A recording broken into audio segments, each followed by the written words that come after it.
क्या आपने कभी ऐसे इंसान के बारे में सुना है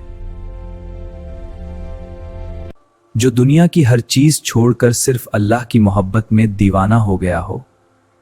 आज हम बात करेंगे एक ऐसे सूफी बुजुर्ग की जिन्हें लोग आज भी अकीदत से याद करते हैं, दीवाना बाबा। ये कहानी है इश्क, फक्र और अल्लाह की मोहब्बत में डूबी हुई जिंदगी की त्राक। दीवाना बाबा की पैदाइश एक सादा और आम खानदान में हुई। बचपन से ही उनका दिल दुनियावी खेलों में नहीं लगता था।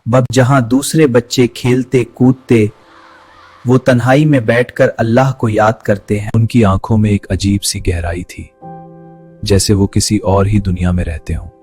अब लोग कहते हैं कि बचपन से ही उन पर रूहानियत का रंग चढ़ चुका था और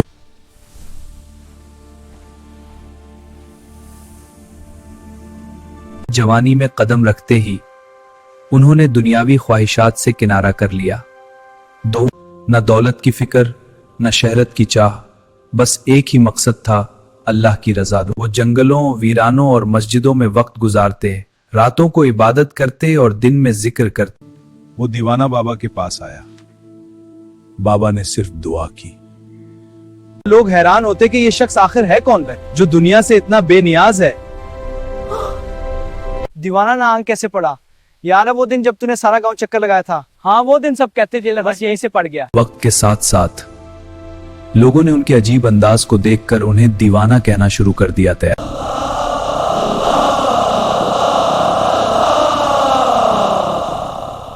जो लोग रूहानियत में खोए रहते हैं वो दुनियावी बातों पर वजह। लेकिन क्यों? क्योंकि ये सब आर्जी है, बहता हुआ दरिया।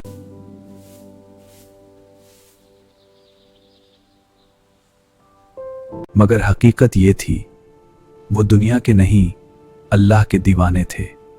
और सूफिया के नजदीक ये दीवानगी दरअसल सबसे आला मकाम होती है। किरामात और वाकयात अल्लाह के बंदों के साथ होने वाले अजीबो गरीब वाकयात हैं। सुभान अल्लाह पर ऐसे मुमकिन देते हैं। लोगों का अकीदा है कि दीवाना बाबा के पास खास रूहानी ताकत थी। एक बार एक शख्स सख्त बीमार था।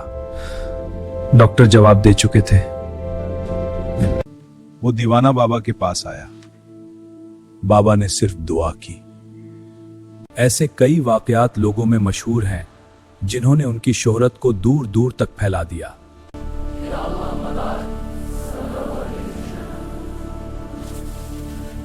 दीवाना बाबा के विसाल के बाद उनका मज़ार अकीदत का मरकज बन गया।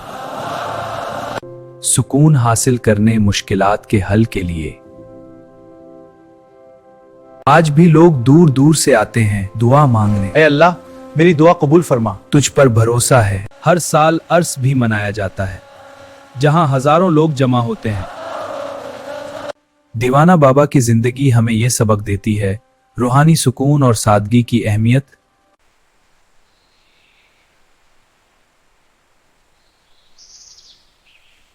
बहुत अच्छा लड़का है। कोई बात नहीं, आइए दूसरों की मदद करो, सब्र और शुक्र को अपनाओ। जी बिल्कुल। तो दोस्तों, ये थी कहानी एक ऐसे इंसान की जो दुनिया की नजर में दीवाना था मगर हकीकत में अल्लाह का खास बंदा था। और अगर आपको ये वीडियो पसंद आई हो तो लाइक करें, शेयर करें और चैनल को सब्सक्राइब करें। अल्लाह हाफिज।